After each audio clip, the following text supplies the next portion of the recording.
నమస్కారం ఫ్రెండ్స్, నేను మీ శ్రీకాంత్. ఈ వీడియోలో మనం ఒక ఇంట్రెస్టింగ్ ప్రాబ్లం, దాని సొల్యూషన్ మనం డిస్కస్ చేద్దాం.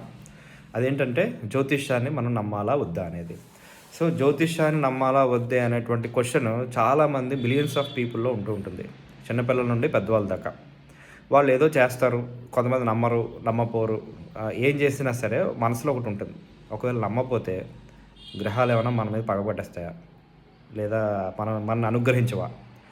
ఒకవేళ నమ్మితే ఓవర్గా నమ్మడం, బాగా ఎవరి దగ్గరికో వెళ్ళి ఏదో జరుగుతుంది ర్యాండమ్గా, అది వాళ్ళ దగ్గర మళ్ళీ పదే పదే వాళ్ళ మీద డిపెండెంట్ అవ్వడం, ఇలా జరుగుతుంటుంది. సో ఎయిదర్ అస్సలు నమ్మకుండా ఉండడం, ఒకవేళ నమ్మకుండా ఉంటే భయపడిపోవడం, లేదు అంటే నమ్మితేనేమో ఓవర్గా ఎవరి మీద డిపెండ్ అవ్వడం, ఇది జరుగుతుంటుంది.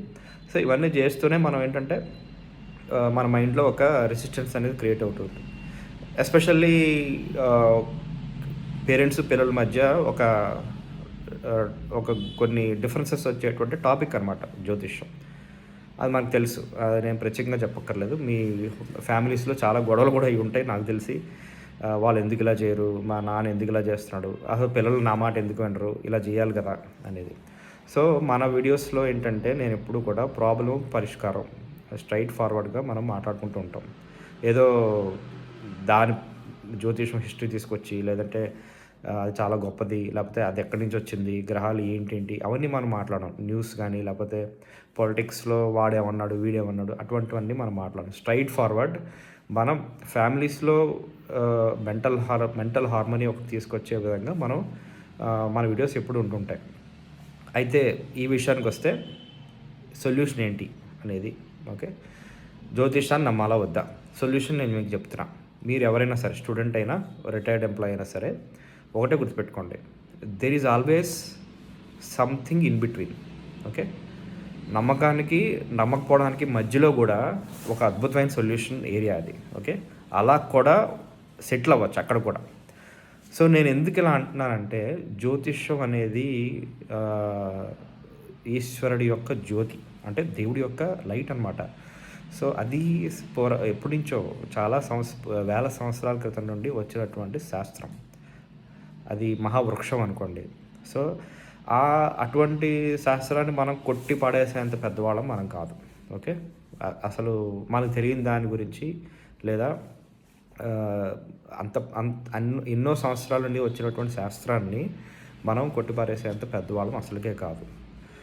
అయితే ఇప్పుడు దీన్ని నమ్మాలా, ఎంతవరకు నమ్మాలి? ఇప్పుడు ఎంతవరకు నమ్మాలంటే నేను మీకు చెప్తున్నా.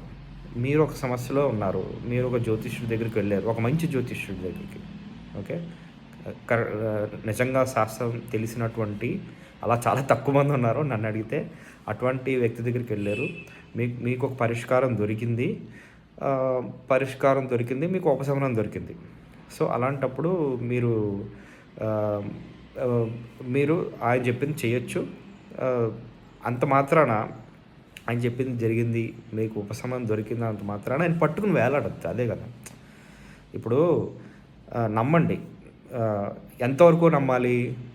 మీరు వెళ్ళారు, ఇప్పుడు డాక్టర్ దగ్గరికి వెళ్తాం, మీకు జలుబు ఏదో ఫీవర్ ఏదో వచ్చింది, అంత మాత్రాన ఆయన మందులు ఇస్తారు, తగ్గుతుంది. అంత మాత్రం రోజు వెళ్ళిపోతామా? ప్రతి మంత్ ఆయన ఫోన్ చేస్తామా? వీళ్ళు చేయం కదా. సేమ్ ఇది అంతే, జ్యోతిషం కూడా ఎగ్జాక్ట్లీ అంతే. మీకు పరిష్కారం దొరికింది, ఆయన పట్టుకు వేలాడద్దు. మీరు ఏమవుతుందని ఆయన పట్టుకుని వేలాడి వచ్చేసరికి, జనాలు వచ్చేసరికి ఆయన దేవుడు అనుకుంటాడు. జ్యోతిషుడు కూడా, ఆయన కూడా మనిషే. ఆయనకు శాస్త్రం చదివాడు, ఆయనకి పరిష్కారాలు చెప్తాడు, అయిపోయింది. సో మీకు నమ్మారు, వెళ్ళారు, పరిష్కారం అయిపోయింది, వదిలేసేయండి అక్కడితోటి. మీ పని మీరు చూసుకోండి. ఓకే, ఇంకోటి ఏంటంటే, అర్థమైందా నేను చెప్పేది? మరీ నమ్మకూడదు, ట్రాష్ అని కొట్టిపాడాలి, అది తప్పది. ఓకే, ఓవర్గా నమ్మద్దు. ఓకే, ఓవర్గా ఎవరు నమ్మద్దు? మనుషులు నమ్మద్దు. ఓకే, వెళ్ళారు, పరిష్కారం దొరికింది, వదిలేండి, మీ పని మీరు చూసుకోండి, అయిపోయింది. ఓకే, ఈ విధంగా మీరు మీ యొక్క మైండ్ సెట్, మీరు కానీ మీ పిల్లలు కానీ ఉన్నట్లయితే, అప్పుడు మీ పిల్లలతో కూడా మీరు ఒక లాజికల్గా కన్విన్స్ చేయగలుగుతారు, మాట్లాడగలుగుతారు. ఒకసారి వెళ్ళి ఆయన చెప్పింది చెయ్యి, తర్వాత నీకు ఉపశమనం కలిగిస్తే మంచిది, లేదంటే లేదు, వదిలేసాయి అంతే. ఒకవేళ నీకు అలా దొరికినా సరే, నీకు ఉపశమనం దొరికినా సరే, నీ పని నువ్వు చూసుకో. ఎందుకంటే you should not struck there. ఎప్పుడు జ్యోతిషాన్ని పట్టుకుని వేలాడుతూ ఉండి అక్కడ స్టక్ అయిపోవాల్సిన పని లేదు. ఓకే. చాలామంది ఏంటంటే ఇదేదో అద్భుతాలు జరిగిపోతాయని అదే మనిషి దగ్గర పదే పదే డిపెండెంట్గా ఉండి, లేకపోతే ప్రతి లాజికల్ స్టెప్స్‌కి అంటే ప్రతి మైల్ స్టోన్‌కి, ప్రతి ఈరోజు ఏం చేయాలి, లేకపోతే ఈ వారం ఏం చేయాలి, అలా అలా కూడా ఉన్నారు. అలా కన్సల్ట్ చేసేవాళ్ళు కూడా ఉన్నారు. అంత డిపెండెన్సీ ఎవరి మీద అవ్వకూడదండి. ఓకే. నన్ను అడిగితే నేను అలా అయ్యే వాళ్ళకి చెప్తున్నా. అది మంచి పద్ధతి కాదు. ఓకే. మీకు క్లారిటీ వచ్చింది అని నేను అనుకుంటున్నాను. ఓకే. దీని మీద నేను క్లారిటీ వస్తే నేను ఇంకోటి కూడా చెప్తాను. అదేంటంటే కొంతమంది మన యూత్‌లో అస్సలు నమ్మరు. ఓకే. అది కూడా మంచిదే. జ్యోతిష్యానికి వైపు వెళ్ళరు. వాళ్ళ పని వాళ్ళు పాపం సైలెంట్‌గా చూసుకుంటారు. అటువంటి వాడిని పట్టుకొని నువ్వు నీకు అటువంటి అబ్బాయి లేదా అమ్మాయి, ఓకే, ఆ అమ్మాయికి నమ్మకం లేకపోతే ఆ అబ్బాయికి అమ్మాయికి నమ్మకం లేకపోతే వదిలేయండి. ఓకే. వాళ్ళ పని చూసుకుంటున్నారు. నిన్నేమి మిమ్మల్ని ఏమి సాల్వ్ చేయమని అడగట్లేదు కదా. ఓకే. వాళ్ళు జ్యోతిష్యాన్ని నమ్మనంటున్నారు. మంచిదే. ఓకే. అంత మాత్రాన ఈ పేరెంట్స్ వెళ్ళిపోయి నీకు దేవుడి మీద నమ్మకం లేదు, అసలు దేవుడు అంటే భక్తి లేదు, హిందూయిజం మీద నీకు గౌరవం లేదు, అలాంటి మాటలు మాత్రం అనకండి. ఓకే. నేను మళ్ళీ చెప్తున్నా, ఇది గుర్తుపెట్టుకోండి. జ్యోతిష్యం నమ్మని వాడు ఉన్నంత మాత్రాన, జ్యోతిష్యం మీద నమ్మకం లేనంత మాత్రాన వాడు భక్తుడు కాదు అని మనం చెప్పలేం. ఓకే. అసలు భక్తికి జ్యోతిషానికి సంబంధం లేదు. నన్ను అడిగితే ఒకవేళ వాడు నిజంగా భక్తుడు అనుకో, వాడు జ్యోతిషాన్ని నమ్మడు.